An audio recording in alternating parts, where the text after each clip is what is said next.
avoir le désir d'évangéliser les musulmans, et qui plus est lorsqu'on se sent faible, car c'est là l'objet de l'intervention qu'il m'est demandé de vous présenter ce matin. Comment évangéliser les musulmans lorsqu'on se sent faible? Et je crois que je tiens une bonne grippe, alors ça tombe bien.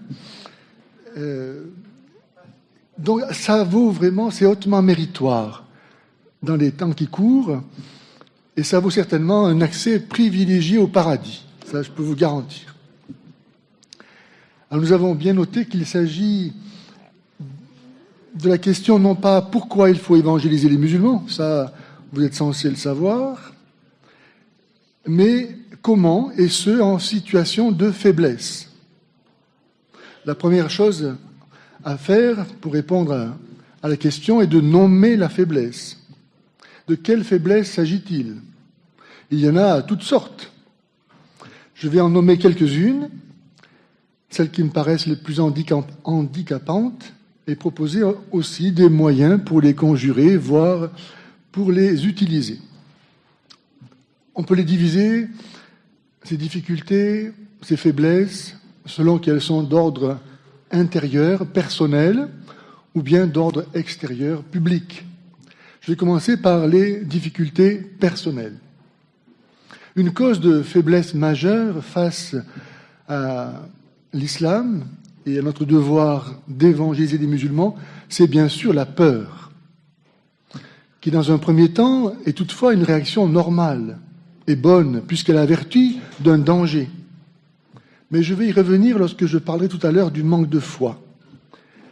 Ceci dit, tout le monde a peur de l'islam. Et l'islam s'est toujours imposé par la terreur. Et les gens autour de nous, je constate cela, et vous-même vous êtes certainement aussi témoin de cela, n'osent pas s'exprimer en toute liberté au sujet de l'islam. Ils ont peur, ne serait-ce que d'être traités d'islamophobes, de racistes. Vous vous rappelez ce qui s'est passé en Angleterre il n'y a pas très longtemps, où pendant 10 ans, il y a des gangs de musulmans pakistanais qui ont réduit à l'esclavage sexuel pendant 10 ans plus de 1000 fillettes, dont certaines avaient 11 ans. Et la police, les notables étaient au courant, mais fermaient les yeux, de peur d'être traités d'islamophobes ou de racistes. C'est dire à quel point c'est difficile de ne pas intégrer en soi cette peur, non seulement de ce qu'est l'islam, mais aussi de ce qu'il génère autour de nous chez les non-musulmans. Je rappelle quelques versets. « Combattez-les à mort, Allah, par vos mains, les châtiera et les couvrira d'ignominie. » Sourate 9, verset 14. « Allah est venu à eux par où ils ne s'y attendaient pas, et il a lancé la terreur dans leur cœur. » Sourate 59, verset 2. « Allah fulmine, craignez Allah, et sachez qu'Allah est fort en punition. » Sourate 2, verset 196. Et Mahomet menace à son tour, à moins que ça ne soit dans l'ordre inverse.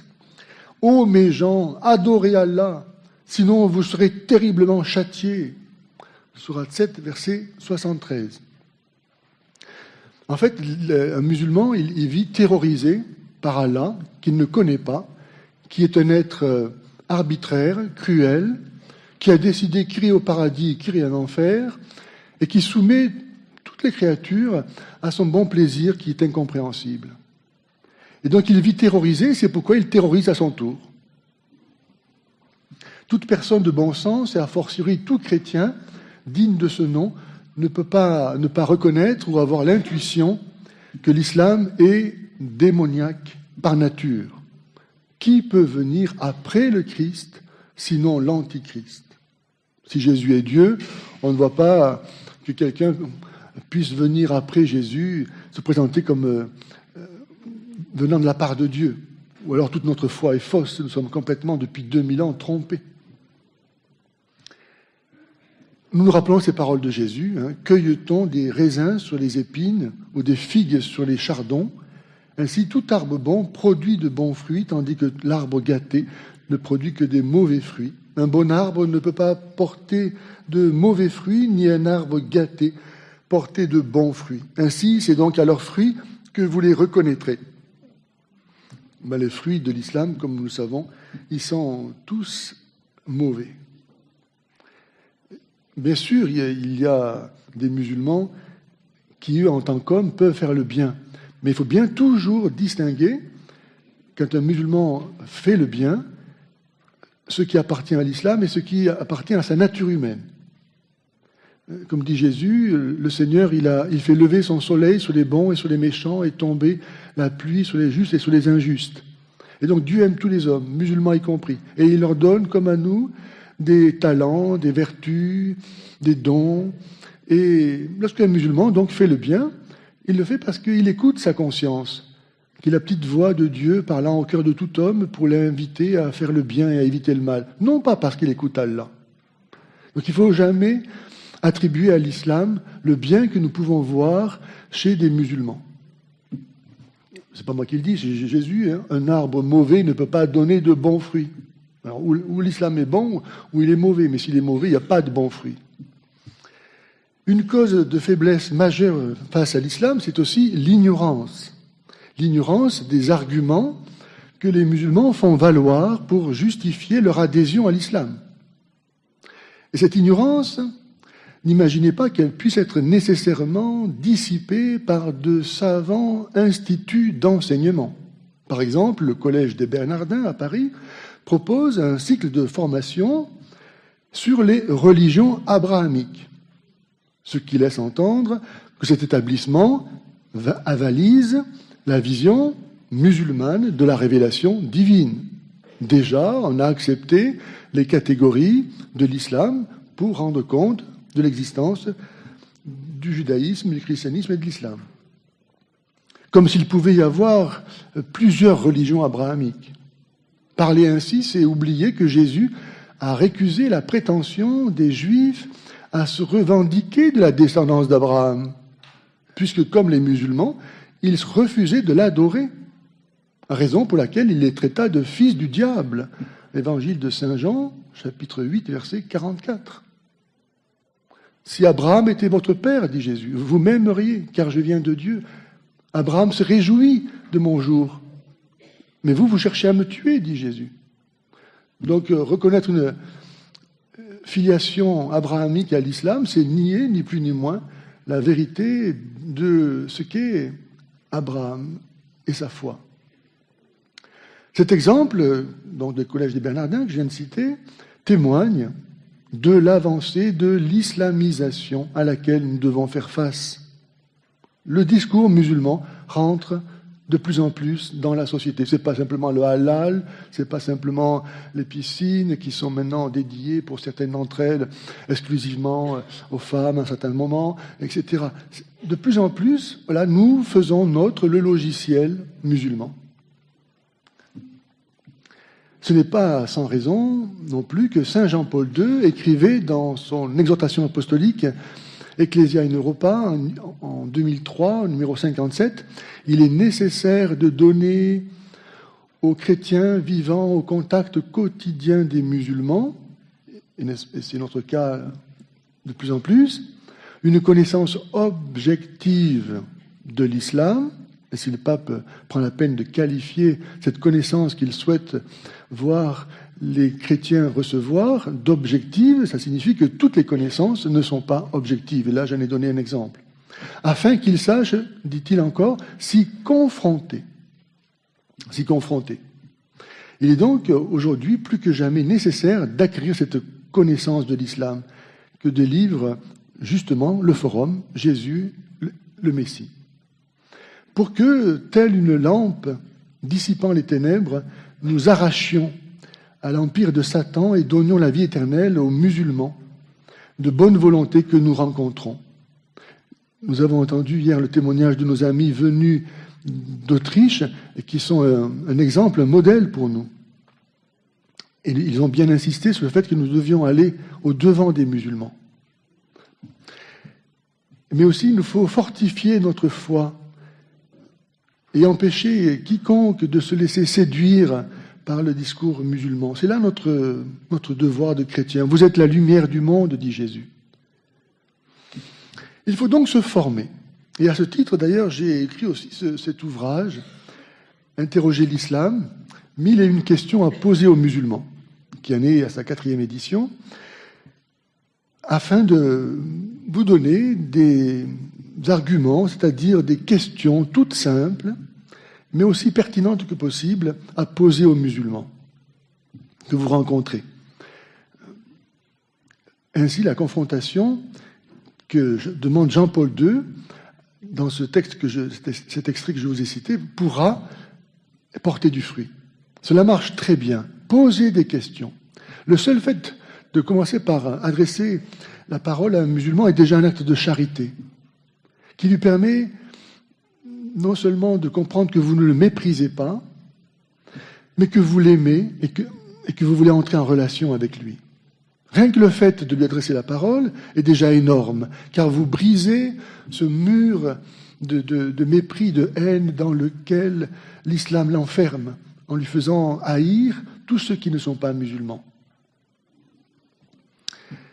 Et que vous l'interrogiez sur sa religion, le réjouit et vous valorise à ses yeux, parce que vous vous intéressez à ce qui, pour lui, est le plus important. Posez une question, vous innocente encore de cette affreuse chose qui est devenue de nos jours le prosélytisme. Car poser une question est a priori innocent. Peut-être, en effet, la posez-vous parce que vous cherchez à vous convertir à l'islam et que vous demandez un surcroît d'informations. Et donc, il va se sentir le devoir de vous donner une réponse aussi cohérente que possible.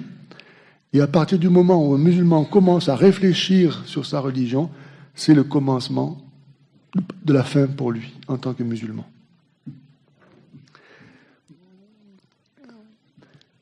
Ce n'est pas sans raison que l'islam exige une soumission totalement aveugle. Sourate 40, verset 35, où l'examen critique est regardé comme attentatoire à l'inviolabilité du mystère divin, fauteur de dissension. Celui qui pose des questions est vu comme quelqu'un qui offense Allah parce qu'il laisse sous-entendre que Allah ne s'est pas bien exprimé, que le Coran n'est pas limpide comme le prétend Allah. Donc déjà, c'est pour un musulman impossible de vouloir poser des questions, de s'interroger. Et donc vous, en l'amenant à s'interroger sur le Coran, vous détruisez cette coque qui l'enferme et qui l'immobilise. Vous le libérez en fait. Vous lui permettez de comprendre qu'il est possible de s'interroger. Parce qu'on peut le faire dans de bonnes intentions.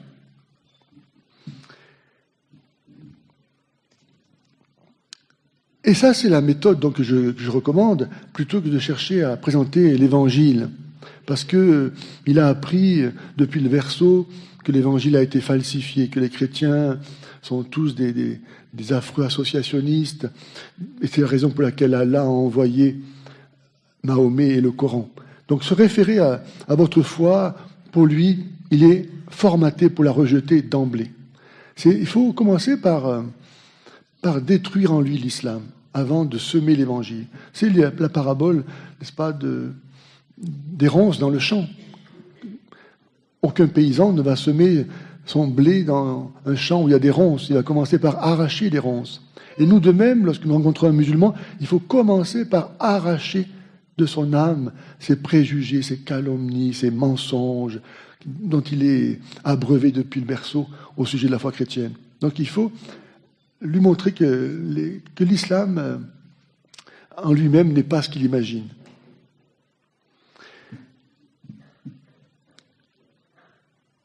Une cause de faiblesse face à l'islam vient du péché.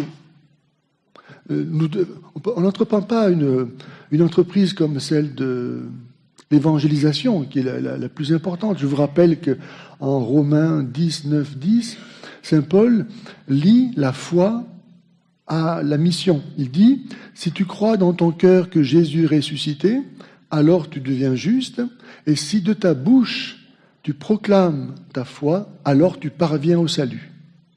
Autrement dit, on ne peut pas se contenter de croire, chacun dans son cœur, à la foi chrétienne. Il faut la donner.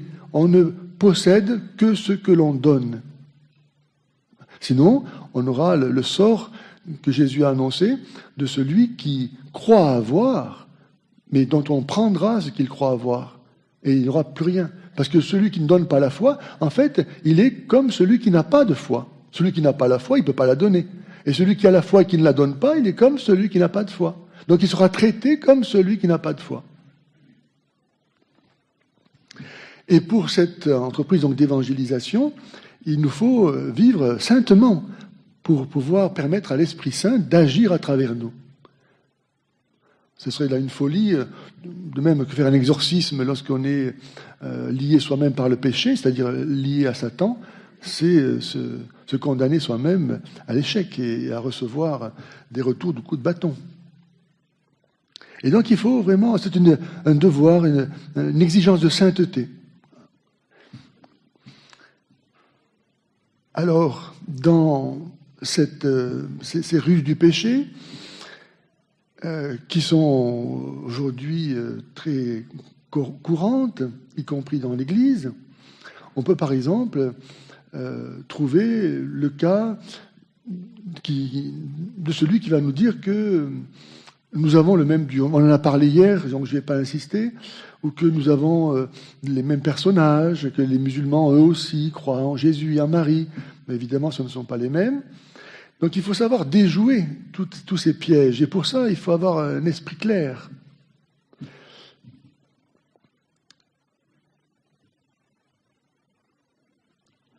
L'islam, en se revendiquant d'Abraham, par exemple, et des prophètes, cherche à se greffer à la révélation hébraéo-chrétienne pour se donner une légitimité comparable à celle du christianisme.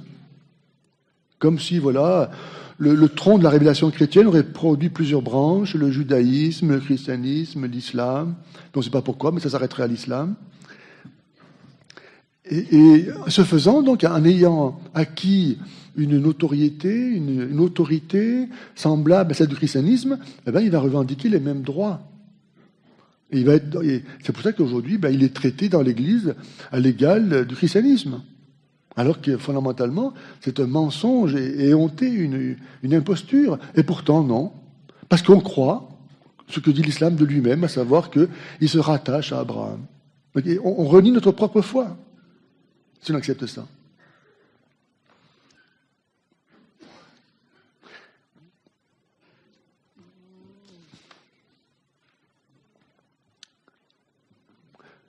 Une cause principale de notre faiblesse, c'est notre manque de foi. Quand on se sent faible face aux musulmans, qui nous impressionnent par leur violence, par leur détermination, par leur communion, c'est notre manque de foi. Vous vous rappelez cette parole de Jésus ? Pourquoi avez-vous peur, gens de peu de foi ? Matthieu 8, 26. Là, Jésus, il lie la foi et la peur. Souvent, Jésus, dans l'Évangile, dit « N'ayez pas peur ». Si nous avons peur, c'est que nous manquons de foi. Nous ne croyons pas vraiment que Jésus est victorieux de tout mal et que nous n'avons rien d'autre à faire que de participer à cette victoire du Christ. En Jésus, nous sommes déjà victorieux. Et c'est Jésus, à travers nous, qui continue son œuvre qu'il a accomplie il y a 2000 ans dans son être personnel, humain, mais qui aujourd'hui, à travers son corps qui est l'Église, c'est pourquoi il n'y a pas d'Église sans Eucharistie, c'est lui qui continue à évangéliser, à souffrir et à sauver.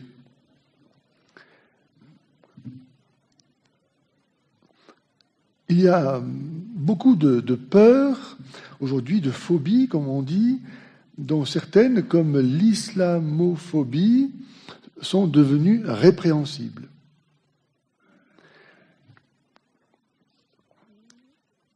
La peur, comme je disais, en soi, ce n'est pas, dans un premier temps, quelque chose de mauvais, puisque ça nous avertit d'un danger.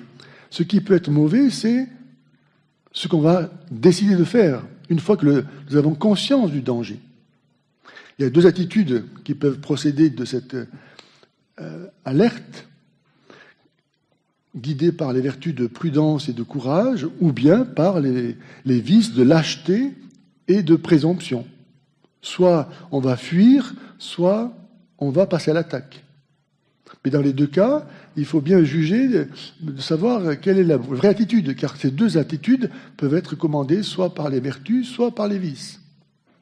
Le courageux n'est pas celui qui n'a pas peur. Le courageux, c'est celui qui domine sa peur. Et pour dominer sa peur, il faut qu'il ait de bonnes raisons de le faire.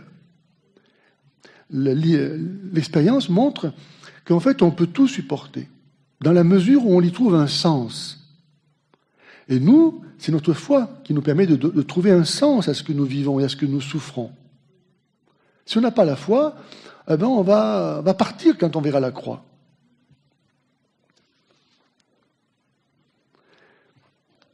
Nous, en ce domaine, chrétiens, en ce domaine, nous devrions être imbattables. Nous ne devons pas oublier que nous sommes les enfants des martyrs.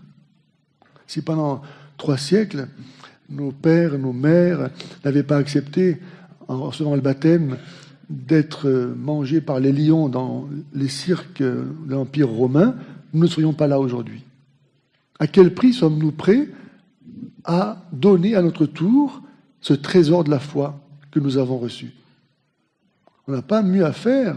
C'est la raison d'être de l'Église. C'est de continuer l'œuvre du Christ, d'arracher les âmes à l'empire de Satan pour leur donner la vie éternelle. Et chacun d'entre nous, là où nous sommes, nous avons à faire notre part dans cette œuvre. Et le Seigneur, avec 3 pains et quelques poissons, il a nourri des milliers de personnes. Et de même, avec le peu que nous pouvons faire, il peut faire beaucoup de bien. Mais encore faut-il que nous fassions le peu que nous pouvons faire.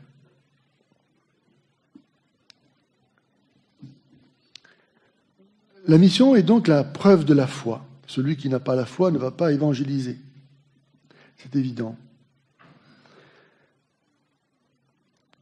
Il faut que cette lumière que nous sommes devenus de par notre union au Christ, Jésus dit « Je suis la lumière du monde », et puis il dit aussi aux chrétiens « Vous êtes la lumière du monde ». Il faut que cette lumière, nous la mettions sur le lampadaire.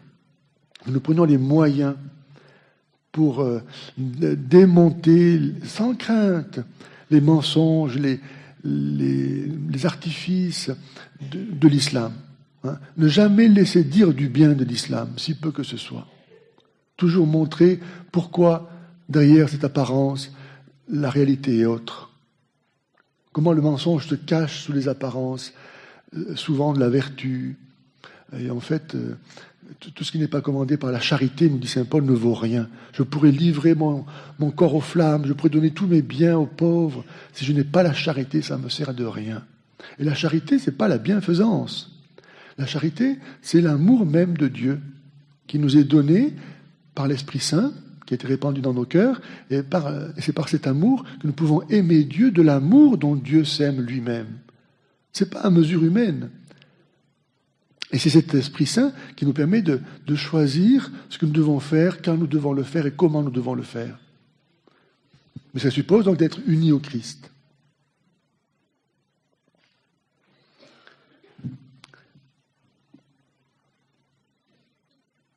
Soyons bien persuadés que la persécution est ici-bas la condition normale d'un chrétien.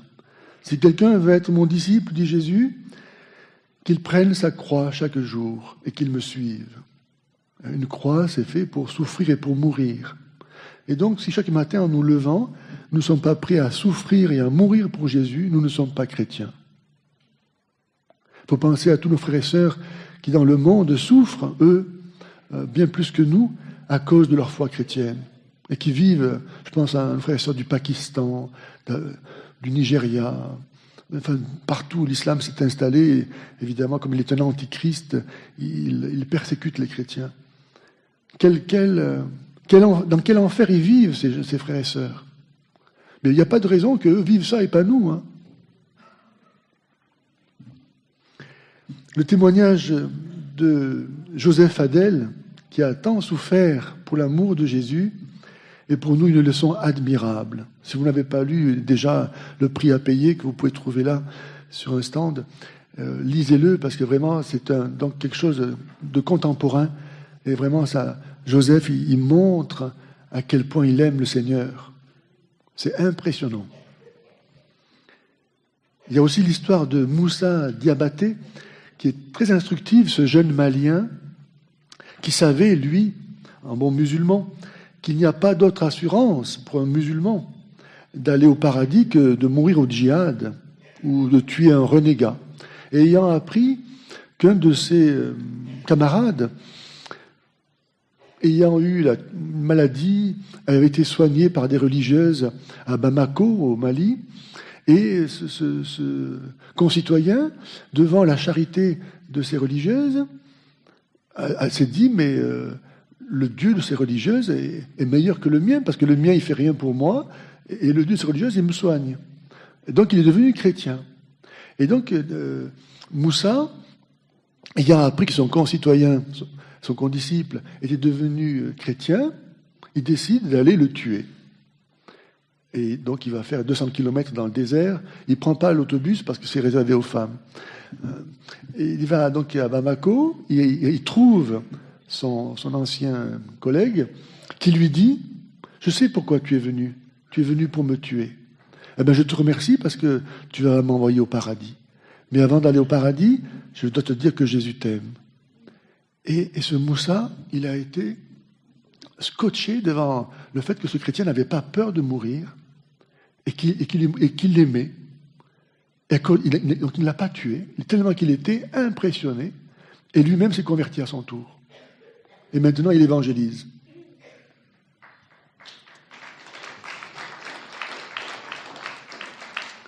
Mourir est pour moi un gain. Voilà ce que nous devons tous être capables de vivre si nous sommes chrétiens, si nous aimons vraiment Jésus, qui a dit « Ne craignez pas ceux qui tuent le corps et après cela ne peuvent rien faire de plus. Craignez celui qui, après avoir tué le corps, peut aussi jeter l'âme en enfer. » Avec un ami, hier encore, nous faisions ce constat qu'on ne parle plus de l'enfer. Les musulmans, s'ils sont musulmans, en dernier lieu, c'est parce qu'ils ne veulent pas aller en enfer. Nous, on n'y croit plus, donc rien n'est grave. La Vierge Marie est apparue à Fatima, c'est pas pour rien, Fatima, qu'elle a choisi ce nom, ce lieu, en raison de ce nom précisément, parce qu'elle voulait parler aussi aux musulmans, pour leur dire que les chrétiens croyaient eux aussi à l'enfer. Car là, elle a montré l'enfer aux 3 petits-enfants. Et elle nous a parlé à nous pour nous rappeler ce dogme que nous avons oublié. Et là, c'est pourquoi j'ai écrit un 2e livre.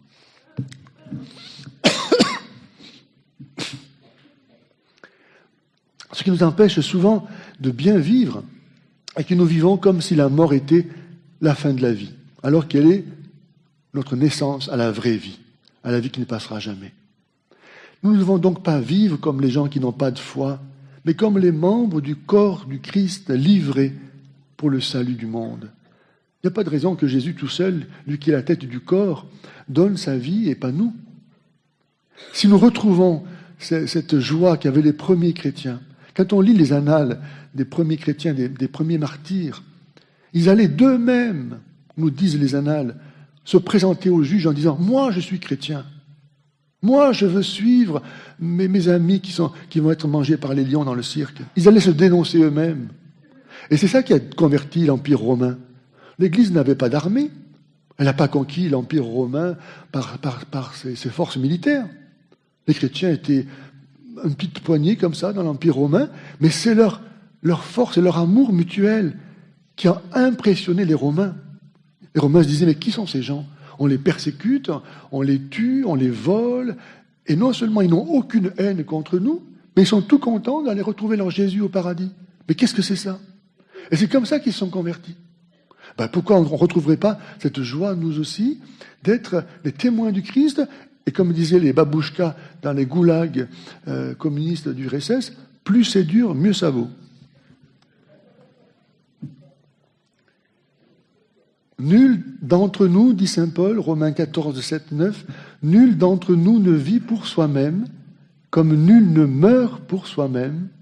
Si nous vivons pour le Seigneur, et si nous mourons pour le Seigneur. Dans la vie comme dans la mort, nous appartenons au Seigneur. Lorsque nous allons à la messe, nous allons à la messe pour nous offrir à Dieu dans le sacrifice de Jésus, qui est rendu présent. Par lui, avec lui et en lui, à toi, Père Tout-Puissant, dans l'unité du Saint-Esprit, tout honneur et toute gloire pour les siècles des siècles. Et quand vous dites Amen, ça veut dire quoi? Ça veut dire Père. Aussi vrai que là, Jésus rend présent son sacrifice et meurt d'amour pour toi et pour le salut du monde, eh bien moi, qui suis une petite cellule de ce grand corps de l'Église, membre du Christ, je ratifie pour mon compte cette offrande du Christ ici et maintenant et je me donne à toi. Par Jésus, avec Jésus et en Jésus, Père, je te donne ma vie maintenant. Je meurs avec Jésus. C'est ça qu'on vient faire à la messe. Hein? On vient à la messe pour mourir d'amour. Et ainsi, apprendre à faire de notre vie une offrande d'amour, pour que le moment de notre mort venu, tout naturellement, tout joyeusement, tout amoureusement, on donne notre vie à Dieu par Jésus, avec Jésus et en Jésus, et qu'on aille tout droit au ciel. Alors maintenant, les faiblesses dues aux réalités extérieures. La première faiblesse est liée à la nature même de l'islam. Nous avons, dans notre inconscient collectif, la mémoire des souffrances infligées au long de l'histoire à nos pères par les musulmans. Les mots assassin, razzia, djihad, harem, barbaresque, mort, sarrasin n'éveillent pas des connotations très sympathiques. Aujourd'hui, comme hier, tout le monde a peur de l'islam. Nos dirigeants, après chaque attentat, s'empressent de satisfaire un peu plus les revendications de la communauté musulmane modérée pour qu'elle reste modérée. Et ainsi, les modérés engrangent les bénéfices qu'ont obtenus les fanatiques par leurs actions mauvaises. Et l'islam, ainsi, s'enracine toujours plus profondément. Le Coran annonce aux musulmans que seulement une fois arrivés au paradis, Allah enlèvera de leur cœur la haine. Coran 7, 43, 15, 47. Pourquoi est-ce qu'Allah attend que les musulmans arrivent à son paradis pour enlever la haine de leur cœur? Donc, ce n'est pas nous qui disons que les musulmans ont de la haine dans leur cœur, c'est Allah lui-même qui le dit, n'est-ce pas? Parce qu'on aimerait bien qu'il le fasse maintenant, quoi. Eh ben non, il ne le fait pas maintenant. Pourquoi? Parce que c'est lui qui la met. Il le dit lui-même. En attendant leur entrée au paradis d'Allah, il nous faut donc supporter ces êtres haineux. Pas moi qui le dis, c'est Allah. Et en tout cas, on voudrait bien que Allah enlève cette haine maintenant. Sourate 60, verset 4. Entre nous et vous, c'est l'inimitié et la haine à jamais, jusqu'à ce que vous croyiez en Allah seul. Jésus, il faut bien comprendre ça, il est venu détruire le mur de la haine entre les juifs et les non-juifs. C'était une raison pour laquelle il a été rejeté par le peuple juif, c'est parce que Jésus disait, si le Dieu des Juifs c'est le seul Dieu, alors il n'est pas le Dieu que des Juifs, mais de tous les hommes. Et les Juifs se sont sentis blessés dans leur orgueil nationaliste en disant alors on n'est plus le peuple élu si tout le monde est élu. Donc c'était une raison pour laquelle ils ont rejeté Jésus. Et donc Jésus il a détruit ce mur de la haine entre juifs et non-juifs en disant nous sommes tous enfants de Dieu. Il n'y a qu'un seul Dieu qui est le Père de tous les hommes. Et l'islam vient après et réélève dans l'humanité ce mur de la haine en divisant les hommes entre musulmans et non-musulmans. Entre nous et vous, c'est l'inimitié et la haine à jamais, jusqu'à ce que vous croyiez en Allah seul.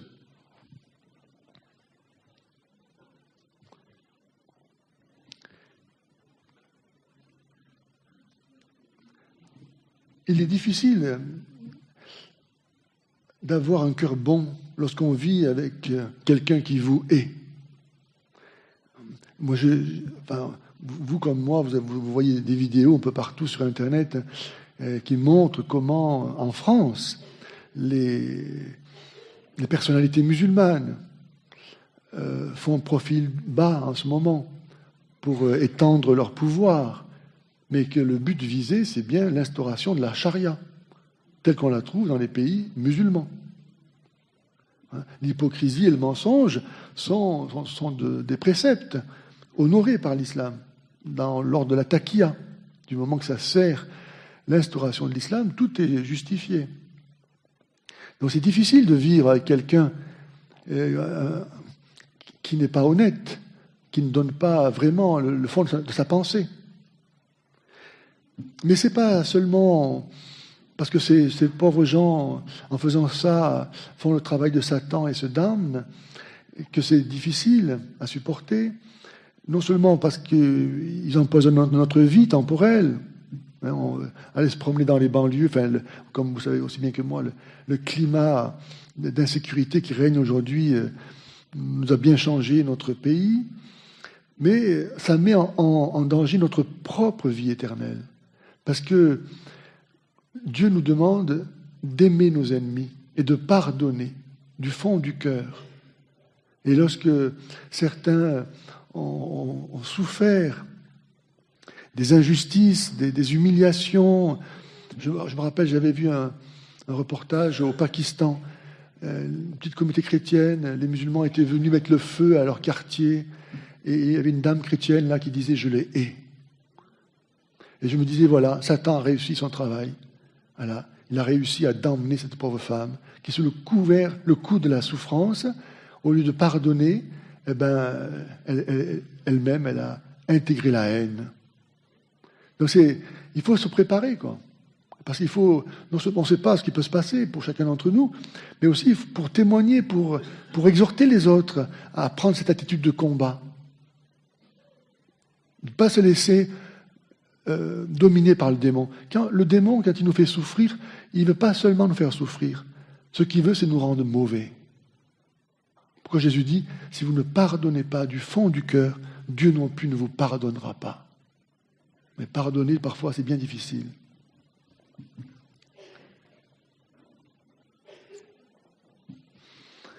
Une autre cause de faiblesse est l'attitude actuelle de l'Église. Nous ne sommes plus au temps du bienheureux pape Urbain V qui prêchait la croisade avec Saint Bernard. Aujourd'hui, c'est l'inverse. On s'époumonne à faire venir l'islam chez nous. Aujourd'hui, avec François, nous devons croire que le véritable islam et une juste interprétation du Coran s'opposent à toute violence. Encyclique Evangelii Gaudium, numéro 253. Alors, si cela est vrai, que le véritable islam et la juste interprétation du Coran s'opposent à toute violence, comment dénoncer l'islam, puisqu'il est bon en lui-même? Comment vouloir l'éradiquer et même convertir les musulmans, puisque finalement leur religion est bonne? Moi j'ai des musulmans qui me disent ça, ils me disent mais pourquoi vous voulez me convertir? Votre pape dit que l'islam est une bonne religion. L'aveuglement est tel qu'au lieu de former les chrétiens à évangéliser les musulmans, des évêques financent la construction de mosquées, posent la première pierre des mosquées, souhaitent un saint ramadan, prêtent leurs locaux au culte musulman. Et comment leurs ouailles, qui se convertissent à l'islam, parce que justement ils ne sont pas préparés à évangéliser les musulmans, ils n'ont pas ce souci, cette charité de vouloir leur donner la vie éternelle. Comment s'étonner ensuite que leurs ouailles se convertissent à l'islam, puisque les évêques eux-mêmes leur montrent le chemin de la mosquée, ils vont y poser la première pierre.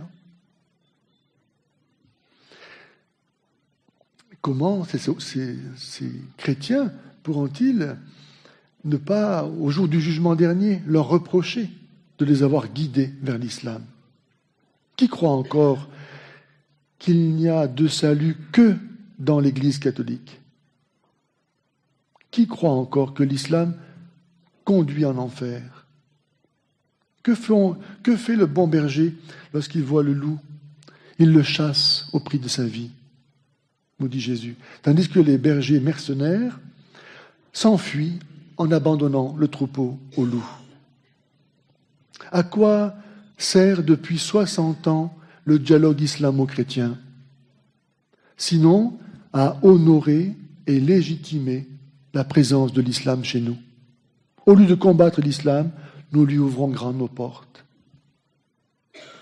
Je pourrais nommer malheureusement bien des ecclésiastiques qui font la guerre au forum Jésus le Messie, au motif qu'il ne faut pas risquer de contrarier les bonnes relations établies dans le cadre du dialogue islamo-chrétien.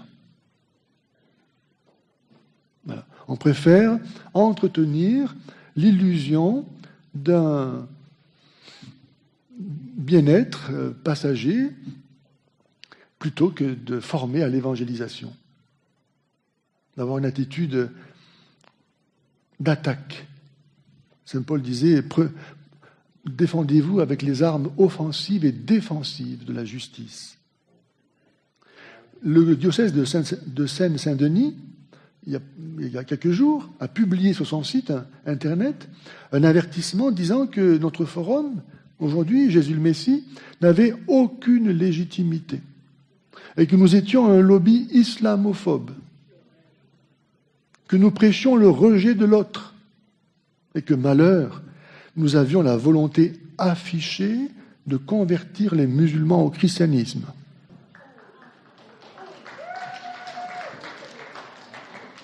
Le cardinal Sarah nous a fait entendre un autre son de cloche. Je cite, « Vous êtes envahis par d'autres cultures, d'autres peuples, qui vont progressivement vous dominer en nombre et changer totalement votre culture, vos convictions, vos valeurs, et j'ajoute, votre foi. Pourquoi ceux qui nous traitent de prophètes de malheur, dixit le diocèse de Saint-Denis, veulent-ils ignorer aussi les propos de Monseigneur Nona Hamel, l'archevêque catholique de Mossoul, obligé de fuir l'État islamique en 2014, et qui nous disait ceci ? Nos souffrances actuelles sont le prélude de celles que vous, les Européens et les chrétiens occidentaux, allez souffrir dans un avenir proche. J'ai perdu mon diocèse. Le siège de mon archevêché et de mon apostolat ont été occupés par des islamistes qui voulaient que nous nous convertissions ou que nous mourions. S'il vous plaît, essayez de comprendre. Vos principes libéraux et démocratiques ne valent rien pour eux. Vous devez examiner à nouveau cette réalité au Moyen-Orient parce que vous accueillez dans votre pays un nombre toujours croissant de musulmans. Vous êtes, vous aussi, en danger. Vous devez prendre des décisions fortes et courageuses, même s'ils contredisent vos principes. Vous pensez que tous les hommes sont égaux, mais l'islam ne dit pas cela. Pour lui, tous les hommes ne sont pas égaux. Vos valeurs ne sont pas leurs valeurs. Si vous ne comprenez pas cela très vite, vous allez devenir les victimes de l'ennemi que vous avez accueilli chez vous. Qu'est devenue l'Église partout où l'islam s'est implanté ? Comment ne pas se sentir faible lorsque nombre d'ecclésiastiques livrent nos enfants ainsi à la boucherie et à l'enfer par leur silence face à l'islamisation de notre pays ? Une autre cause de faiblesse vient de ce qu'évangéliser les musulmans est devenu par la société civile de plus en plus condamnable, même pénalement. Dénoncer publiquement l'islam et les ligues de vertu vont vous intenter un procès pour islamophobie et racisme, car les États membres de l'Union européenne et le Conseil de l'Europe ont conclu des accords avec l'Organisation de la coopération islamique et ces États membres stipulant, je cite, que les États européens doivent combattre l'islamophobie. Les accords passés en 1973 entre l'OSCI et l'Occident ont échangé islamisation contre pétrole. L'organisation de la conférence islamique, qui regroupe 57 pays musulmans et dispose d'une délégation permanente aux Nations Unies, veut obtenir la reconnaissance de ce délit au niveau mondial et sa retranscription dans les droits nationaux au même titre que le racisme. Comme si l'islam était une race. L'islam est un fait culturel, ce n'est pas un fait naturel. Qu'on naisse noir ou blanc, on n'y peut rien, c'est notre race. Mais qu'on soit musulman, ça, on y peut quelque chose. Donc mettre sur le même plan racisme et islamophobie, mais quel contresens, quel amalgame! Ah ben non, c'est admis maintenant par les plus hautes instances gouvernementales. Ainsi, Ban Ki-moon, le secrétaire général de l'ONU, a avalisé le terme d'islamophobie en 2009. Le Canada a voté la motion M103 qui condamne l'islamophobie le 23 mars 2017. Et cette motion, d'ailleurs, avait été déposée par une immigrée pakistanaise devenue députée.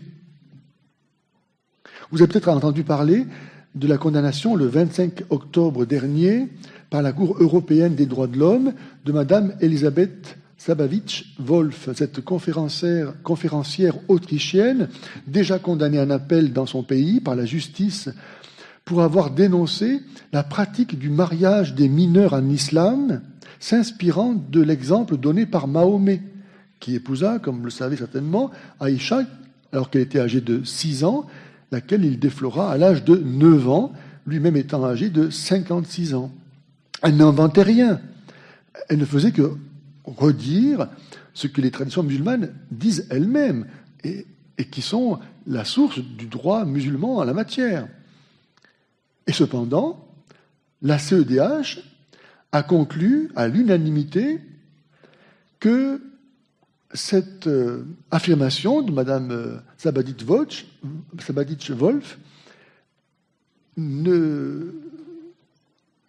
en fait, elle était justifiée parce qu'elle troublait l'ordre public. Voilà. Donc déjà, la justice ne rend pas ses arrêts en fonction de la vérité ou du mensonge d'une affirmation, mais en raison des troubles que la population musulmane risque de provoquer sur le territoire européen. De même, la Grande-Bretagne n'a pas voulu accueillir Asia Bibi parce qu'elle a une importante communauté pakistanaise sur son sol et oui, merci. Et donc elle a craint qu'il y ait des troubles sociaux. Hein. Donc déjà la justice, comme ça, pratique la charia. On se soumet par la peur au mensonge. Alors, je ne vais pas pouvoir tout vous raconter de ce que j'avais noté. C'est dommage, tant pis. Chut. Bref, le délit d'islamophobie pousse chacun à s'auto-censurer. Hein? Pour ça que dans l'évangélisation, dire du mal de l'islam, enfin dire du mal de l'islam, c'est dire la vérité en fait, hein, c'est pas facile. C'est pas facile. Enfin, on pourrait citer, je sais pas, par exemple, le journaliste allemand Michael Sturmberger, qui a été condamné à 6 mois de prison pour avoir écrit sur Facebook que l'islam est une idéologie fasciste. La liberté d'expression, n'est-ce pas? En conclusion, eh bien, il nous faut renouveler notre vie de prière pour que, toujours plus instruits et fortifiés par l'Esprit Saint, nous sachions comment agir. Nous ayons cette charité qui brûle dans nos cœurs. Jésus disait, je suis venu apporter un feu sur la terre, et comme il me tarde qu'il soit allumé. Nous devons brûler comme cela, de cet amour que Jésus nous a manifesté au prix de sa passion, et en témoigner auprès des musulmans, nous avons des exemples ici de convertis, qui sont si heureux de pouvoir enfin savoir que Dieu nous aime. Alors évidemment, il y a la prière de l'Angélus, que nous devons remettre à l'ordre du jour, retrouver cette pratique, puisqu'elle a été demandée par l'Église, dans un but bien précis, qui est de demander à Dieu la conversion des musulmans et la paix. Et si on ne prie plus l'Angélus, il ne faudra pas s'étonner que dans quelques temps, il ne résonne plus des quelques clochers d'où il sonne encore, mais que ce soit le muezzin qui résonne de là. Et je vous invite aussi à avoir toujours sur vous mes petits tracts, voilà, que vous pouvez donner dans la rue, dans le métro, quand vous rencontrez un musulman, une femme voilée, etc. Bien, je peux vous offrir ça, c'est un petit cadeau. Voilà. Et puis elle part avec ça, et puis on ne sait pas ce que le bon Dieu fera avec, mais en tout cas, il y a un moyen. Enfin, ne craignez pas pour votre faiblesse, puisque unis au Christ, elle est l'occasion pour vous de compter non sur vous-même, sur vos mérites ou sur vos vertus, mais sur la grâce de notre Seigneur Jésus-Christ, qui nous fait dire, comme saint Paul, c'est lorsque je suis faible que je suis fort. Car ce n'est pas un esprit de crainte que Dieu nous a donné, mais un esprit de force, d'amour et de maîtrise de soi. En définitive, rendez-vous puissants dans le Seigneur. Je reprends les mots de l'Épître aux Éphésiens, par laquelle je conclus. En définitive, rendez-vous puissants dans le Seigneur et dans la vigueur de sa force. Revêtez l'armure de Dieu pour pouvoir résister aux manœuvres du diable. Car ce n'est pas contre des êtres de chair et de sang que nous nous battons, mais contre les principautés, contre les puissances, contre les régisseurs de ce monde de ténèbres, contre les esprits du mal qui habitent les espaces célestes. C'est pour cela qu'il vous faut endosser l'armure de Dieu, afin qu'au jour mauvais, vous puissiez résister. Et après avoir tout mis en œuvre, restez ferme. Tenez-vous donc debout, avec la vérité pour ceinture, la justice pour cuirasse, et pour chaussure le zèle à propager l'évangile de la paix, ayant toujours en main le bouclier de la foi, grâce auquel vous pourrez éteindre tous les traits enflammés du mauvais. Enfin, recevez le casque du salut et le glaive de l'esprit, c'est-à-dire la parole de Dieu. Vivez dans la prière et les supplications, priez en tout temps dans l'esprit. Apportez-y une vigilance inlassable et intercédez pour tous les saints.